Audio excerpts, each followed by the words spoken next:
Hello and welcome to my channel. We have Ralph Alan Newcombe. He went missing in 1989, 35 years old, 5 foot 11, 170, 185 pounds, brown hair, blue eyes. He wore eyeglasses or contact lenses and both were left behind. His wallet was left behind. Everything, uncashed, a check he had cash was left behind. His wife said she left for work. She came back and he was just gone, and then he was never seen or heard from again. He was a licensed contractor. His truck was found parked across the street from Alaska Ferry Terminal the next morning. His carpentry tools, his wallet, his ID were all inside. So he had left behind a check that he had gotten paid. It was left behind. His eyeglasses, his contact lenses. His family thought that maybe he was upset by the Exxon Valdez oil spill and maybe he had returned there. There were indications that he was in Wyoming or Montana after he disappeared, but I really don't think so.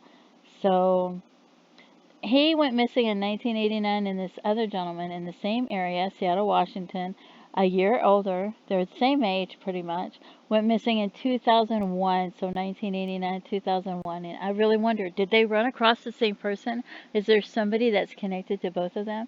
Because this guy goes missing, and guess where his vehicle was found?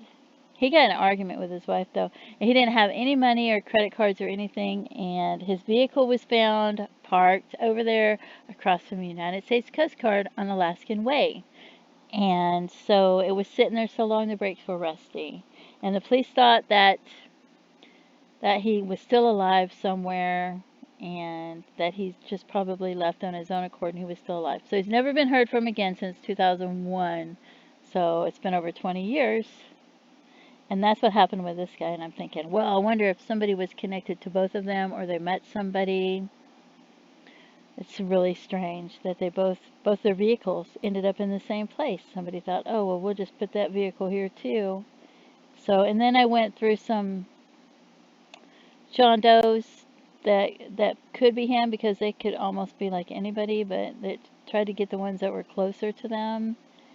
And so that you can see, and if you want to read about him, you can. This one's all the way in Colorado, but I thought, well, if his hair was, longer and if he had a beard, maybe, I don't know. So that one was kind of far away. And then we have this one in Clatsop County, Oregon. And so when people find bones here and there, and they could almost fit anybody, and because I couldn't really find anybody that fit him, so I kind of just added them here if you wanted to see them. I thought that way you could see them because it's so hard to find somebody that fits. Sometimes you can find somebody that fits and looks like them and you're like, wow, that's crazy, but most of the time you can't. So then you're just looking for ones that might be in the area and go a little bit further away that might fit. And I left this one in. I did it by accident and it's really far away, but I thought, well, if he shaved, maybe. He's the right age, height, and weight, but I don't think so. It's all the way in Florida, and it was a homicide, and somebody left this guy in a swimming pool of a house that was abandoned after they killed him. So, and I really don't think it was him, but I thought, well, I accidentally clicked it, I'll just leave it up. But it's really interesting that this one, that Ralph Alan Newcombe and Michael Douglas Wilk went missing 3 years apart. And that their vehicles were right there in that area, so it's just odd to me. Anyway, please feel free to leave comments. Don't forget to pray for their loved ones, and thank you so much for tuning in. Have a great day. Bye-bye.